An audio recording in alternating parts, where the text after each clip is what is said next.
Du willst 100 Millionen Euro von mir? Bist du noch ganz dicht? Entweder das oder ich informiere die Steuerbehörden. Diese ständigen Machtkämpfe zwischen dir und Sebastian, das hält sich nicht mehr aus. Ich liebe dich. Sind Sie, Philipp Prinz zu Hohenfelden, bereit, mit der hier anwesenden Gräfin Nicola von Lahnstein die Ehe einzugehen? So antworten Sie mit Ja. Nein.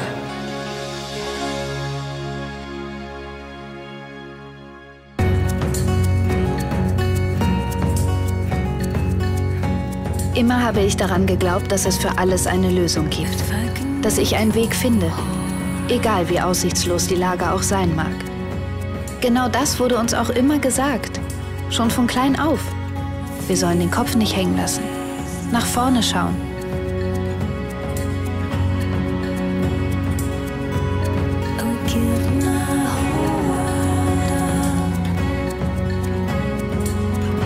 Aber was, wenn dieser Blick plötzlich ins Nichts führt?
Steht was Interessantes drin?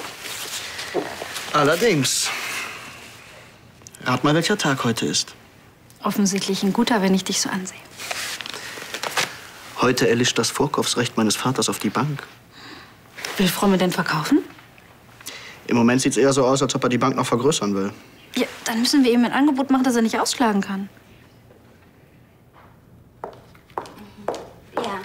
Unser Wirtschaftsmagazin würde gerne in der Reihe Bedeutende Unternehmer ein Porträt über Arthur Fromme veröffentlichen. Ah ja, schade trotzdem, vielen Dank. Arthur Fromme? Was willst du denn von dem? Ein Interviewtermin, aber es ist sauschwer, an ihn ranzukommen. Ich wusste gar nicht, dass euer Klatschmagazin auch über Wirtschaftsbosse berichtet, aber andererseits schön, dass du nach wie vor in deiner Karriere feilst. Es ist aber andersrum. Unser Wirtschaftsmagazin berichtet auch über Klatsch und Fromme ist eine Größe in der Finanzwelt. Ich könnte natürlich auch über dich berichten. Mein Gott, jetzt wird der Typ sogar noch zum Society-Star. Da kann man ja wirklich nur gratulieren. Der Verkauf der Lahnsteinbank hat damals die Holding gerettet. Ja, aber wie der Name schon sagt, sollte die Lahnsteinbank den Lahnsteins gehören und nicht diesem neureichen Fromme. Jetzt überleg doch mal, wenn uns die Bank gehört, dann entscheiden wir über die Kredite des gesamten Unternehmens. Und kontrollieren damit den gesamten Lahnstein-Konzern. Ja, und ich weiß auch schon jemanden, dem das gar nicht gefallen wird. Ich habe einiges zu lesen. Und vergiss nicht, wir treffen uns später alle, um Nico zu gratulieren. Ja, wie könnte ich das vergessen?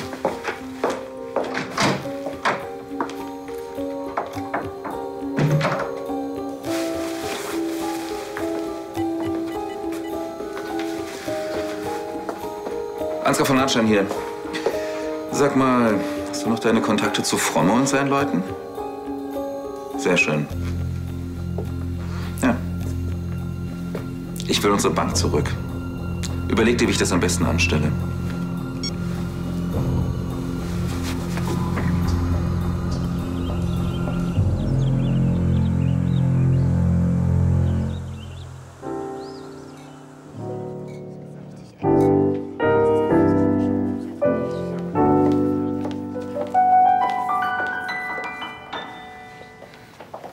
Wo bleibt denn Nicola? Die Trauung ist doch bestimmt schon längst vorbei. Vermutlich haben sie den beiden eine extra Minute auf der Besucherpritsche gestattet. Tja, Tja, mit dem richtigen Anwalt können Sie es jetzt wesentlich bequemer haben. Sebastian hat sein Möglichstes getan. Danke, aber ich kann mich immer noch ganz gut selbst verteidigen. Dich selbst vielleicht schon, aber offensichtlich nicht Philipp. Schluss jetzt! Nico hat ihre Entscheidung getroffen. Sie wird es nicht leicht haben. Wir sollten sie also unterstützen. Und vor allem sollten wir überflüssige Kommentare unterlassen. Arno, wo ist Nico? In der Orangerie. Die Hochzeit hat nicht stattgefunden. Was? Warum?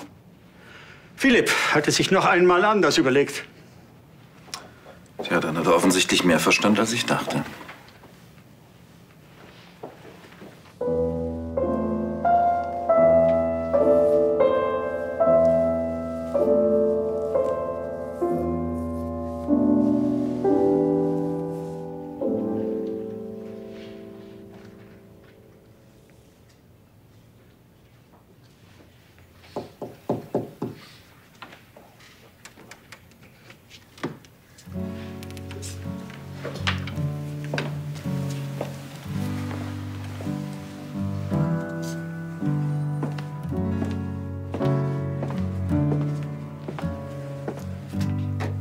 Tut mir so leid. In the garden of love I saw. Können wir irgendwas für dich tun? And everything was quiet.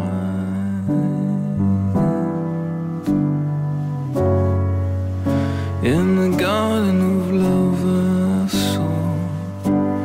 Starlight sun and shadow moon. Faltering, no faltering, faltering before you go. A few words for your heart, before your tongue. Something to ponder in your heart as you go.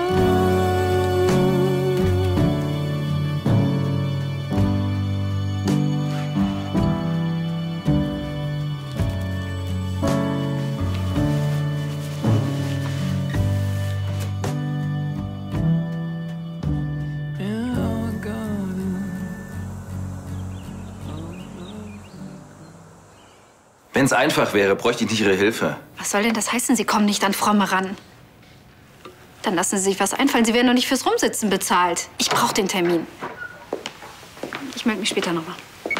Na, wichtige Geschäfte? Du kennst doch das Sprichwort, der frühe Vogel kotzt den Wurm. Sie hat so für diese Heirat gekämpft.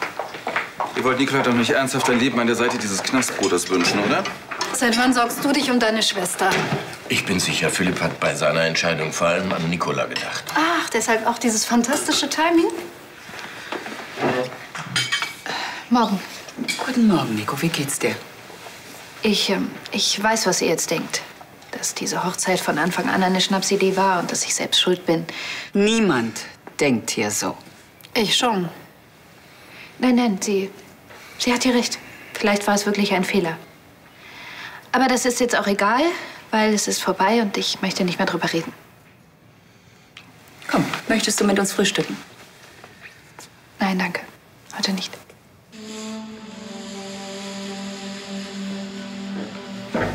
Ihr entschuldigt mich einen Augenblick.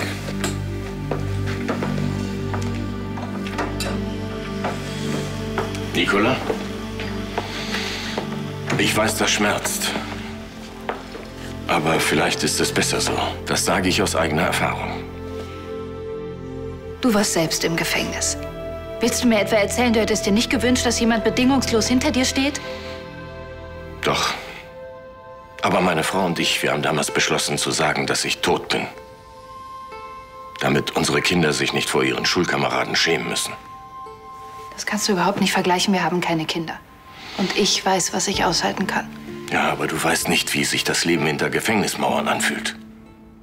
Wenn die Zellentür hinter dir ins Schloss fällt und dir klar wird, dass du auf diesen paar Quadratmetern dein Leben verbringen wirst, wenn alles auf dich einstürzt und das Leben verliert seinen Sinn. Die Diese Hochzeit soll ihm helfen, das durchzustehen. Es soll dir helfen. Wie es bei Philipp aussieht, das weißt du nicht. 15 Jahre sind eine lange Zeit. Da kann man schon seinen Optimismus verlieren. Ich fürchte, ich kann da nichts machen. Sebastian, ich muss aber unbedingt mit Philipp sprechen. Glaubst du wirklich, das hat Sinn nach allem, was gestern passiert ist? Ich habe ihn einfach viel zu sehr unter Druck gesetzt. Aber ich werde ihn nicht aufgeben. Ich werde ihm zeigen, dass ich für ihn da bin. Also ruf bitte den Direktor an. Ach, das würde gar nichts nützen. Heute ist Besuchstag. Meld mich einfach an. Tut mir leid, aber das geht nicht. Wieso? Weil deine Besuchszeit für diese Woche abgelaufen ist. Meine Besuchszeit ist abgelaufen. Haben die jetzt sowas wie eine Chipkarte oder was? Was ist los, Sebastian? Nicola, du kannst ihn nicht sehen. Das hast du schon mal gesagt. Ich will jetzt wissen, warum. Weil dein Name gestrichen wurde. Was?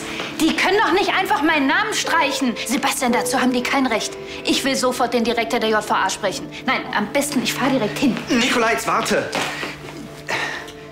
Es war nicht der Direktor, sondern Philipp. Was? Was soll das heißen? Dass er dich nicht sehen will.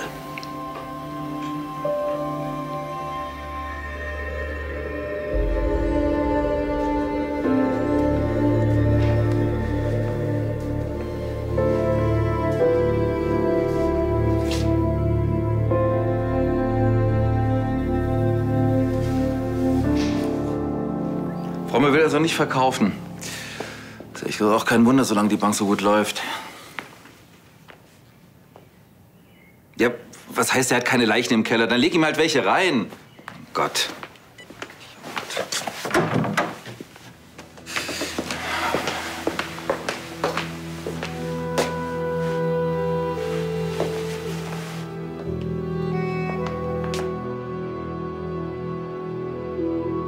Er will Sie überhaupt nicht mehr sehen? Offenbar ist es ihm ernst. Der Leiter der JVA hat mich eben angerufen. Und das alles, damit der Nico keine Erklärung abgeben muss. Naja, stell dir mal vor, jemand wäre bereit, sein Leben für dich einfach so aufzugeben. Könntest du das annehmen? Sie will ihn heiraten, nicht für ihn sterben. Ja, aber genauso viel knast dich doch an. Du kannst nichts anderes machen, als die Welt da draußen ausblenden. Sonst wirst du verrückt. Die beiden könnten nie zusammen sein. Kein gemeinsames Leben führen. Kinder, Familie. Das müssen sie alles aufschieben. Und das wäre doch ein großes Opfer für Nico, nicht wahr? Kein Wunder, dass er das nicht von dir verlangen will. Er hat sie doch noch nicht mal gefragt. Naja, vielleicht weiß Philipp einfach, dass er sonst nie durchziehen könnte. Dann soll er's lassen, verdammt. Ich will nur ihn und sonst niemanden. Und wenn ich mein ganzes Leben auf ihn warten muss. Ohne ihn ist es eh vorbei.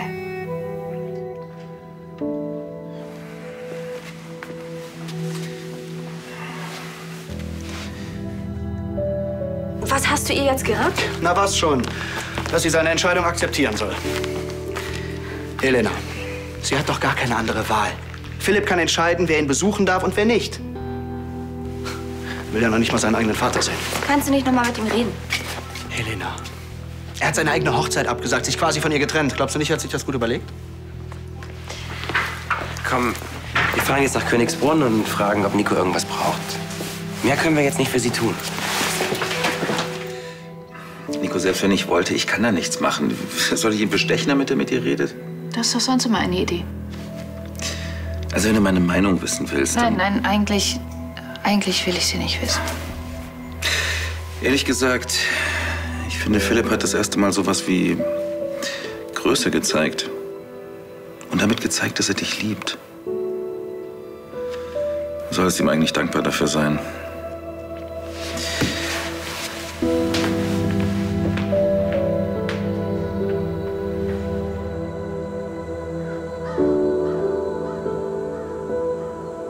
Laut seinem Leitspruch, Banken müssen den Menschen dienen, prägt Arthur Fromme die deutsche Banklandschaft wie kein zweiter. Und das Ranking zeigt, wie erfolgreich. 66% der Deutschen und sogar 85% der Düsseldorfer wissen, wer er ist. Für einen Banker eine beachtliche Quote.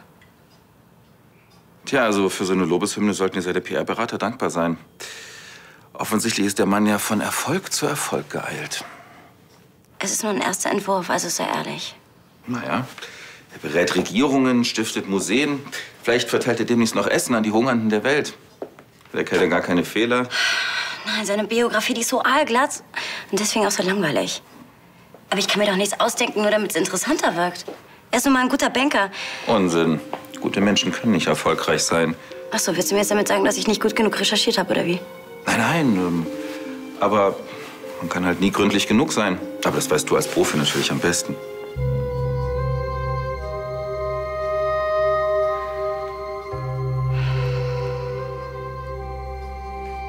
Ich soll was? Nico, das kann ich nicht machen. Aber du bist der Einzige, den er noch sehen will. Ja. Und vielleicht solltest du das akzeptieren? Mehr fällt dir dazu nicht ein? Nico, ich weiß, das ist schwer für dich. Aber Philipp ist verurteilt worden und nicht du. Das heißt, er kann seine eigenen Entscheidungen treffen, weil es sein Leben ist. Unter anderen Umständen wären wir schon längst verheiratet. Das weißt du so gut wie ich. Ich kann ihn nicht zwingen, mich zu heiraten.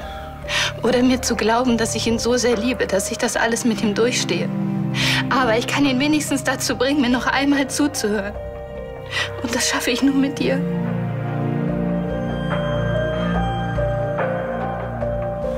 Also nochmal. Dein Name ist Christina Schönfeld und du bist meine Assistentin. Du redest so wenig wie möglich, stellst keine Fragen und wenn dich jemand ansieht, guck nicht weg. Ja, schon klar. Und wenn du Philipp siehst, verzieh keine Miene. Ich versuche euch dann für ein paar Minuten allein zu lassen. Du weißt schon, dass ich meinen Job für dich riskiere? Ich werde das irgendwie wieder gut machen, versprochen. Nicola, mach bloß keinen Scheiß da drin.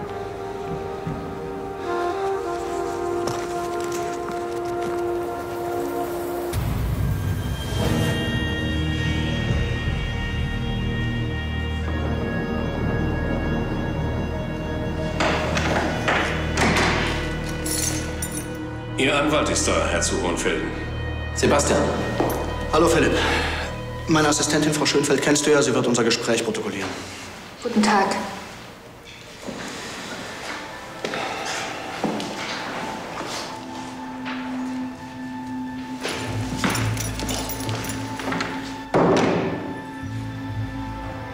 Du hättest nicht kommen sollen.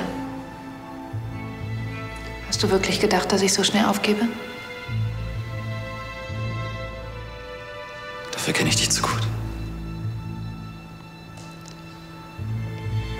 Okay, ihr habt 5 Minuten. Und Nicola, mach keinen Quatsch. Ich verlasse mich auf dich.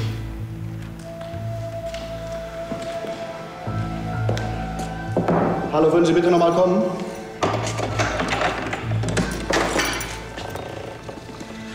Ich müsste mal austreten. Meine Assistentin bleibt so lange bei meinem Mandanten. Bitte.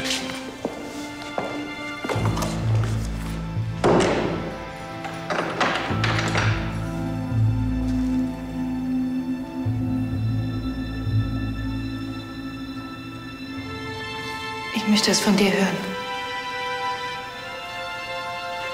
Willst du mich wirklich nicht mehr sehen?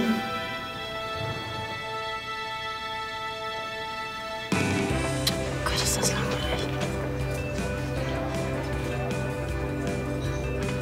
Miriam, noch so einen, bitte. Ja, klar, sofort.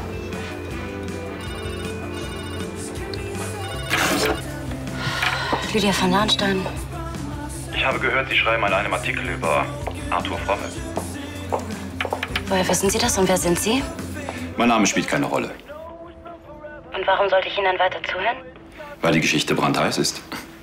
Wenn herauskommt, dass ich Interne ausplaudere, bin ich meinen Job los. Aber was ich über Fromme zu erzählen habe, dürfte für die Öffentlichkeit von großem Interesse sein. Mhm. Und was haben Sie zu sagen?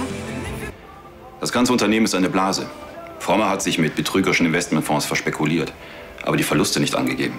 Sie wollen also tatsächlich behaupten, Fromme hat durch Fehlspekulation entstandene Verluste kaschiert? Ganz genau. Und es ist nur eine Frage der Zeit, wann er auffliegt. Haben Sie Beweise? Schwarz auf weiß. Ich dachte mir, dass Sie das interessiert. Ich will Sie persönlich treffen. Als Journalistin kann ich Ihnen natürlich Quellenschutz garantieren.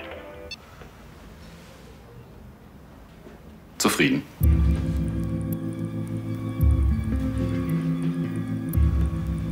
Lydia ist ehrgeizig, sie wird nicht widerstehen können. Aber wenn die Nachricht erstmal raus ist, dann rauschen die Aktien der Bank in den Keller. Die Fromme dann so schnell wie möglich abstoßen will. Das ist sicher. Bis rauskommt, dass das Ganze eine Ente ist, gehört die Bank längst mir. Ihre Freundin kann ihre Karriere dann vergessen. Das ist Ihnen hoffentlich klar.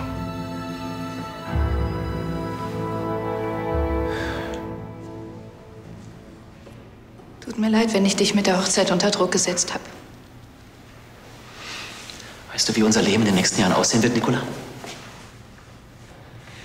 Sieh dich um. Ein schäbiger Raum mit Wachleuten vor der Tür. Keine Zeit für Privatsphäre und, wenn wir Glück haben, mal eine gestohlene Übernachtung im Familienzimmer. Willst du das? Ich will dich. Oh, einen Moment.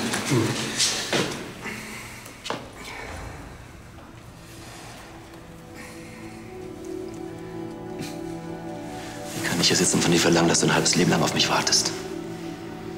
Das tue ich sowieso.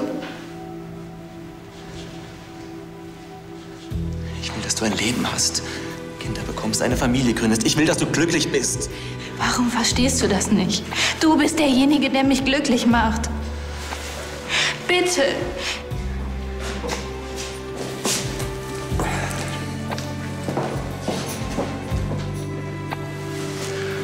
Philipp, sie kommt zurück.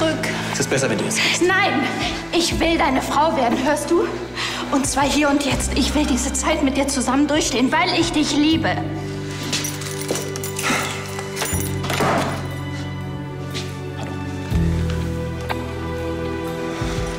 Du und ich. Für immer.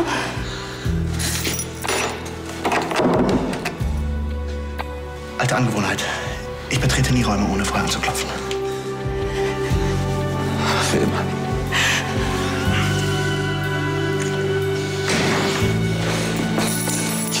Was geht hier vor? Aber hast du sie eigentlich noch alle? Du kannst froh sein, dass der Wachmann keinen Alarm ausgelöst hat, sonst hätten wir jetzt ein richtiges Problem. Sebastian, es tut mir leid, aber ich wusste einfach, das war die einzige und letzte Chance, die wir hatten. Kannst du das nicht verstehen? Nein, das kann ich nicht. Und selbst wenn, ich habe dir vertraut. Hab meinen Job für dich riskiert. Hast du eigentlich auch mal an Philipp gedacht? Dir müsste doch eigentlich klar sein, dass sich das negativ auf sein Führungszeugnis auswirkt. Und was hat das jetzt für Konsequenzen? Für dich gibt's eine Anhörung. Und ich werde wahrscheinlich eine Rüge kassieren. Ach, und ganz nebenbei, mein Ruf ist angekratzt. Ich hoffe, es hat sich wenigstens gelohnt. Ja, du kannst mir gratulieren. Wir sind quasi verheiratet. Tut mir leid, Sebastian, aber ich mache mir im Moment über nichts Sorgen. Es stimmt, was man uns früher erzählt hat. Keine Situation ist ausweglos. Vielleicht finden wir die Lösung nicht immer sofort, aber es gibt sie. Man muss nur danach suchen.